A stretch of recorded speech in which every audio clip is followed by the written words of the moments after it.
Hi, this is Vijay Kesari and welcome to Andhra Podcaster, where we discuss questions, perspectives and possibilities focused on development of Andhra.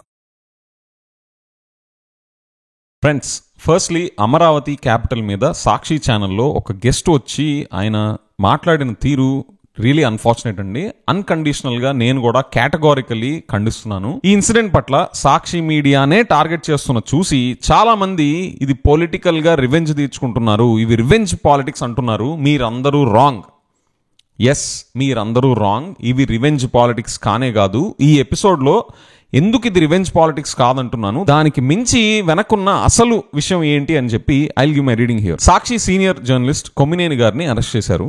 ఆయన ఆ particular ఇన్సిడెంట్లో ఆయన decorum అంతా technically లీగల్గా కరెక్టా కాదా అనేది comment చేయడానికి నేను లీగల్ ఎక్స్పర్ట్ కాదు.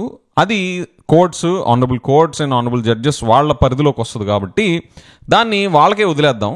హ్యావింగ్ సెడ్ దాట్, ఒక కామన్ పర్సన్గా సాక్షిలో ఒక సీనియర్ జర్నలిస్ట్ కొమ్మినేని గారిని అరెస్ట్ చేయడానికిను అండ్ మిగతా ఎన్నో ఛానల్స్ బండబూతులు తిడతా, బండబూతులు తిట్టిస్తా ఎన్నో వేల లక్షల వీడియోస్ ఇప్పుడున్న గవర్నమెంట్లో అండ్ పాత గవర్నమెంట్లో షూట్ చేసి, రికార్డ్ చేసి, టెలికాస్ట్ చేసి జనాల్లోకి, పబ్లిక్ డొమైన్లోకి వదిలిన ఎన్నో ఛానల్స్ని పక్కన పెట్టి సాక్షినే, ఈయన్నే టార్గెట్ చేయడానికి ఇది రివెంజ్ పాలిటిక్స్ కనుక అనుకుంటే అది కానే కాదు. స్టెప్ బై స్టెప్ మీకు అర్థమయ్యేలా చెప్తాను. Let me explain. ముందు మీ అందరికీ ఒక క్వశ్చన్.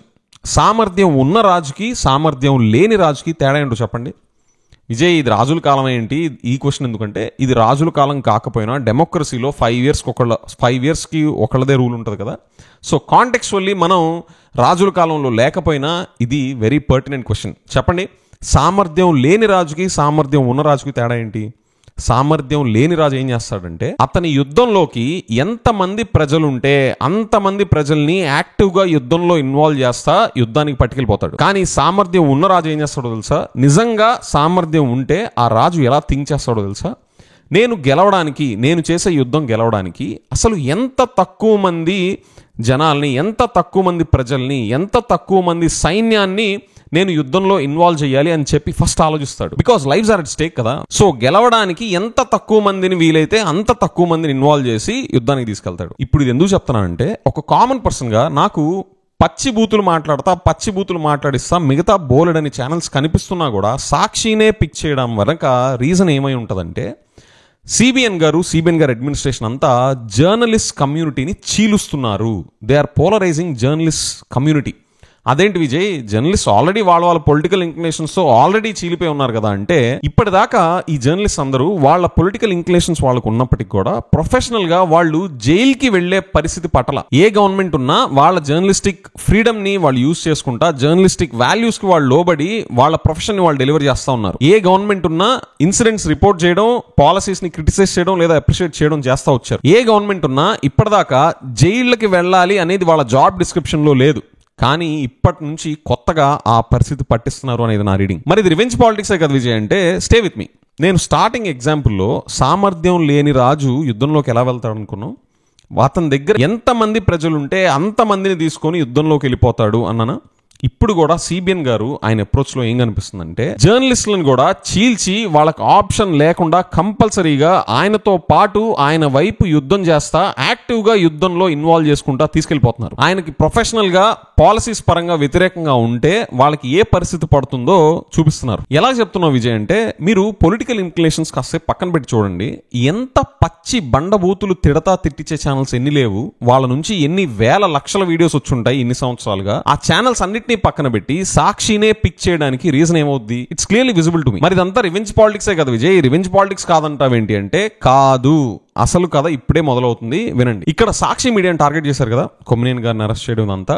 దీనివల్ల ఆ చీలిక తీసుకొస్తా నెక్స్ట్ సెట్ ఆఫ్ కాన్సిక్వెన్స్ ఏమయ్యాయి? ఇలాగ కొమ్మినేని గారిని అరెస్ట్ చేసిన తర్వాత జగన్ గారు ఏమైనా ట్వీట్ పెట్టారు చూసారా? చూడండి, జగన్ గారి ట్వీట్ లాస్ట్ పారాగ్రాఫ్ చదువుదాం చూడండి. చంద్రబాబు గారు, ప్రజలు మీకు ఇచ్చిన అధికారం 5 ఏళ్లే, అందులో 1 ఏడాది గడిచిపోయింది.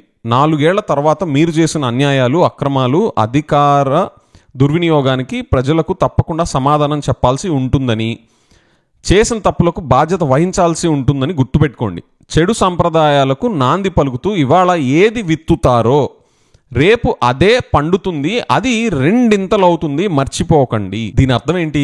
రిటర్న్ గిఫ్ట్స్ ఉంటాయనే కదా, రెండింతలు ఉంటాయనే కదా. అంటే ఇప్పుడు జగన్ గారి టైంలో ఆయనకి అనుకూలంగా ఎవరైతే సపోర్ట్ చేస్తూ ఉంటారో వాళ్ళని జైల్లో పెట్టిస్తున్నారు. నెక్స్ట్ ఆయన పవర్లోకి వచ్చాక దీనికి రెండింతలు రిటర్న్ గిఫ్ట్స్ ఉంటాయని కదా. అంటే ఇక్కడ ఏం జరుగుతుంది? సిబిఎన్ గారు ఇలాంటి చర్య చేయడం వల్ల, ఆయన గవర్నమెంట్లో ఇలాంటి ఇనిషియేషన్ జరగడం వల్ల ఆయన ఏం చేస్తున్నారు అంటే, ఆయన వైపు సపోర్ట్ చేసే వాళ్ళందరూ ఖచ్చితంగా ఆయనతో యాక్టివ్గా యుద్ధంలోకి పాల్గొంటా ఆయన ఓడిపోతే వాళ్ళు జైల్లోకి వెళ్ళిపోవాలి అనే పరిస్థితి వాళ్ళకి పట్టిస్తున్నారు. This is creating a do or die situation for his own team. I can't imagine the pressure that his own supporters are going through, his own journalists. ఇది ఆయన సపోర్ట్ చేస్తున్న ఆయన టీం, ఆయన ఓన్ జర్నలిస్ట్ కే immense pressure. జర్నలిస్ట్లే కాదు, police department కూడా. Few months back Jagan గారు ఒక press conference లో రెడ్ బుక్ అని పోలీసుల హెరాస్మెంట్ ఎలా ఉంటుందని చెప్పేసి ఆయన ప్రెస్ కాన్ఫరెన్స్ లో పోలీసుల మీద హార్ష్ కామెంట్స్ చేస్తే, ఇప్పటిదాకా ఎప్పుడూ జరగనట్టుగా ఒక ఎక్స్ చీఫ్ మినిస్టర్ మీద ఒక పోలీస్ ఆఫీసర్ ఇండివిజువల్గా ఒక సెల్ఫీ వీడియో తీసి జగన్ గారిని, ఒక ఎక్స్ చీఫ్ మినిస్టర్ని ఎలాంటి మాటలు మాట్లాడతా ఆ వీడియో రిలీజ్ చేసి వైరల్ అయిందో మనందరం చూసాం. అదే కాదు, రీసెంట్గా అంబటి రాంబాబు గారి మీద సిఐ లెవెల్లోనూ ఎస్ఐ లెవెల్లోనూ ఒక పోలీస్ ఆఫీసర్ ఆయన మీద విరుచుకుపడ్డారు. ఒక ఎక్స్ మినిస్టర్ మీద పబ్లిక్లో రోడ్ మీద అలాగ మాట్లాడడం, అలా గొడవ జరగడం అనేది సినిమాల్లోనే చూస్తూ ఉంటాం. అలాంటిది రియల్ గా ఒక ఎక్స్ మినిస్టర్ కి మన ఆంధ్రప్రదేశ్లో జరిగింది. అంటే ఇక్కడ జర్నలిస్టులని ఎలాగైతే చీలుస్తున్నారో పోలీస్ డిపార్ట్మెంట్ ని కూడా అలాగ చీలుస్తున్నారు. మీరు ఖచ్చితంగా ఇటో అటో వాలాల్సిందే, you also have to face the consequences along with us అనే కల్చర్ ఇక్కడ ఇనిషియేషన్ జరుగుతుందని నా రీడింగ్. మరి ఇదంతా రివెంజ్ పాలిటిక్స్ కాదంటావేంటి విజయ్, నీకేమైనా తిక్క అంటే? శాంతి, కొంచెం వినండి. ఇక్కడ మీ అందరికి ఒక వెరీ ఇంపార్టెంట్ క్వశ్చన్ వచ్చి ఉంటుంది. ఎందుకని సిబిఎన్ గారు or any leader for that matter ఇలాంటి సిచ్యువేషన్ ఎందుకు క్రియేట్ చేస్తారు? ఎందుకని ఆయన యుద్ధంలోకి వీళ్ళందరినీ కూడా తీసుకుని వెళ్ళిపోతున్నారు? ప్రొఫెషన్ ని ప్రొఫెషనల్ గా చేసే ప్రొఫెషనల్స్ కూడా జైలుకి వెళ్లాల్సిన పరిస్థితి ఎందుకు క్రియేట్ చేస్తున్నారు? ఈయనకి ఓటమి వస్తే వాళ్ళు కూడా జైలుకి వెళ్ళాలి అనే సిచ్యువేషన్ ఎందుకు క్రియేట్ చేస్తున్నారు? చెప్పండి చూద్దాం. సామర్థ్యం ఉన్నరాజు ఏం చేస్తాడు? ఎంత తక్కువ మందిని యుద్ధంలోకి ఇన్వాల్వ్ చేయాలి అని చెప్పి, ఎంత తక్కువ మందిని వీలైతే అంత తక్కువ మందిని తీసుకెళ్తారు యుద్ధంలోకి. Because lives will be at stake, right? ఇక్కడ కూడా professions, careers, families will be at stake, right? కానీ సామర్థ్యం లేని రాజు ఏం చేస్తాడు? అతని యుద్ధం కోసం ఎంత మందిని కుదిరితే అంత మందిని తీసుకెళ్లిపోతాడు యుద్ధంలో. ఇక్కడ కూడా జరిగేది అదే. రివెంజ్ పాలిటిక్స్ కాదు. సిబిఎన్ గారి సూపర్ ఫ్లాప్ పర్ఫార్మెన్స్ అనేది బట్టబయలైపోయి జనాల ముందుకు వచ్చేసింది. నెక్స్ట్ సెలక్షన్స్ కి విన్నింగ్ ఛాన్సెస్ లేవు. ఓటమి సిగ్నల్స్ చాలా స్ట్రాంగ్ గా కనిపిస్తా ఉండుంటాయి అనేది నా రీడింగ్. ఎలా చెప్తున్నావు విజయ్ అంటే, ఈరోజు డేట్ ఎంత? June 11th, 2025. లాస్ట్ ఇయర్ ఈ టైంకి ఎలక్షన్స్ అయిపోయి రిజల్ట్స్ వచ్చేసి ఇప్పుడు రఫ్లీ 1 year అవుతుంది కదా గవర్నమెంట్ వచ్చేసి. ఇప్పుడు ఈ టైంలో దేని మీద డిస్కషన్ జరగాలి? సిబిఎన్ గారు ఏమాత్రం ఒక్క పైసా అచీవ్మెంట్ అయినా క్రియేట్ చేసుంటే, ఇండియా మొత్తం సునామీ వచ్చి కొట్టుకుపోతున్నా ఆంధ్రప్రదేశ్లో మాత్రం సునామీ లేదు, గినామీ లేదు. సిబిఎన్ గారి అచీవ్మెంట్, ఆ ఒక్క పైసా అచీవ్మెంట్ గురించి 24 గంటలు ఊదరగొట్టి ఆంధ్రాని ముంచి లేపేవాళ్ళు సిబిఎన్ గారి అచీవ్మెంట్ లో. అవునా? ఆ ఒక్క పైసా అచీవ్మెంట్ అయినా కూడా దేని మీద జరుగుతున్నాయి డిస్కషన్స్? ఆయన ఏమాత్రం చెప్పుకోదగ్గ అచీవ్మెంట్ ఒక్కటి చేసున్నా ఈ పార్టీకి స్టేట్ ఎలా మారుమోగిపోయేది? వేటి మీద జరుగుతున్నాయి డిస్కషన్స్? ఈ రోజున్న సోషల్ మీడియా వల్ల సిబిఎన్ గారు ఎంత ప్రతిభాశాలో బయటకు వచ్చేసింది. ఆయన ఎంత పెద్ద విజనరీయో నయా పైసలతో కాగ్ రిపోర్ట్స్ కావు నరుస్తున్నాయి. ఆయన స్ట్రాంగ్ సపోర్టర్సే అమరావతి అని చెప్పి ఆయన చేసే విన్యాసాల పట్ల ఎంత స్ట్రాంగ్ గా అపోజ్ చేస్తున్నారో నిన్నటి మన వడ్డే శోభనాథేశ్వరరావు గారి ఎపిసోడ్ లో మనం చూసాం. పోలవరంకి ఫుల్ రీహాబిలిటేషన్ అమౌంట్ గురించి మాట్లాడే నాదుడు ఒక్కడు కూడా లేరు. అసలు ఏ రకంగానూ సీఎం సిబిఎన్ గారు ఆ పెన్షన్స్ తప్పితే సక్సెస్ఫుల్ గా ఒకటి చేశామని చెప్పుకోవడానికి ఏ ఒక్కటున్నా ఈ పార్టీకి స్టేట్ లో మారుమోగిపోయే టాపిక్స్ వేరే ఉండేవి. కానీ స్టేట్ లో బర్నింగ్ టాపిక్ ఏంటి ఇప్పుడు? ఇది రివెంజ్ పాలిటిక్స్ కాదు, డెస్పరేషన్. ఎంత మందిని కుదిరితే అంత మందిని మనతో పాటు యుద్ధంలోకి తీసుకొని వెళ్ళిపోయి యుద్ధం చేయించేయాలి. These are acts out of desperation. నిజంగా రివెంజ్ పాలిటిక్స్ అంటే ఏం చేయాలో తెలుసా?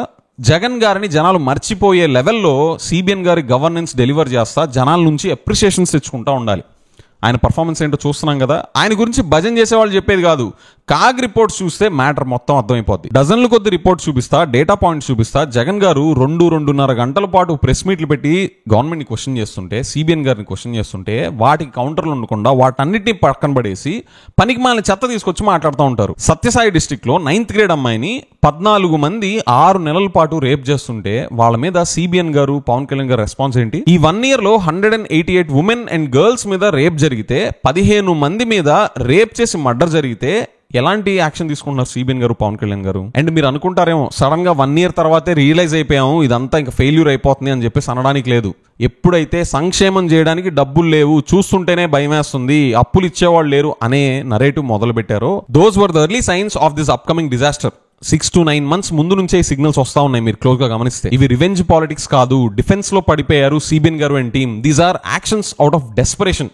మీరు చూడండి, సింపుల్ గా పాయింట్ ఏంటంటే సిబిఎన్ గారి అడ్మినిస్ట్రేషన్ లో సామర్థ్యం లేదు, విజనరీ గారి దగ్గర విజను లేదు, ఎగ్జిక్యూషన్ అంతకన్నా లేదని చెప్పి జిఎస్టీ గణాంకాలు గగ్గోలు పెడుతున్నాయి. దీని మీద ఫ్యూ డేస్ బ్యాక్ నేను ఒక ఎపిసోడ్ చేశాను. జిఎస్టీ నంబర్సే కాదు, మన స్టేట్ ఎకానమీ, స్టేట్ ఫైనాన్సెస్ సంబంధించిన డిఫరెంట్ మెట్రిక్స్ ని చూపిస్తా. ఈ 1 year లో ఎంత మిజరబుల్ ఫెయిల్యూర్ అయిందో ఆ ఎపిసోడ్ లో ఉంటాయి, you can check that out. ఇక్కడ సిబిఎన్ గారికి, లోకేష్ గారికి నా రిక్వెస్ట్. లోకేష్ గారు, మీరు స్టాన్ఫర్డ్ లో ఎంబీఏ చేశారు కదా సార్, ఈ సిచ్యువేషన్ ని హ్యాండిల్ చేయాల్సిన పద్ధతి ఇదేనా? దీనివల్ల ఎవరికి బెనిఫిట్ సార్? అమరావతి బ్రాండ్కి బెనిఫిటా, ఏపీ బ్రాండ్కి బెనిఫిటా, ఎవరికి బెనిఫిట్? అసలే అమరావతిలో రియల్ ఎస్టేట్ డమాల్ అయిపోయిన సిచ్యువేషను, దీనికి తోడు మీరు ఇలాంటి వాతావరణాన్ని ఇంకా ఎక్స్ప్లోజివ్గా క్రియేట్ చేస్తే అది అమరావతికి మంచి చేస్తున్నట్ట, చెడు చేస్తున్నట్ట? ఏపీ యాజ్ అ బ్రాండ్కి అది మంచి చేస్తున్నట్ట, చెడు చేస్తున్నట్ట? మీరు లీగల్ యాక్షన్ తీసుకోండి, we all will support, no doubt. కానీ దీన్ని పొలిటిసైజ్ చేస్తా ఈ లెవెల్లో ఎక్స్ప్లోడ్ అవ్వనివ్వడం కరెక్టేనా? జరిగింది తప్పే. ఆ ప్రాబ్లమ్ని ఐసోలేట్ చేసి ఆ ప్రాబ్లం వరకే మీరు డీల్ చేసి ఉంటే లీగల్గా అక్కడితో అయిపోయేది. దీనివల్ల ఎవరికి బెనిఫిటో నాకైతే అర్థం కావట్లేదు. ఫ్రెండ్స్, మీరు గనక ఈ ఇన్సిడెంట్లో సిబిఎన్ గారి గవర్నమెంట్ తీసుకున్న అప్రోచ్ వల్ల ఎవరికి బెనిఫిట్ లేదు, ఇది అమరావతి బ్రాండ్కి, ఏపీ బ్రాండ్కి డ్యామేజే క్రియేట్ చేస్తుంది అని మీరు అనుకుంటే కామెంట్స్లో డ్యామేజ్ అని టైప్ చేయండి. లెట్స్ సీ వాళ్ళు ఈ ఫీడ్బ్యాక్ తీసుకుంటారో లేదో. With that, I'll see you in the next episode. Bye-bye.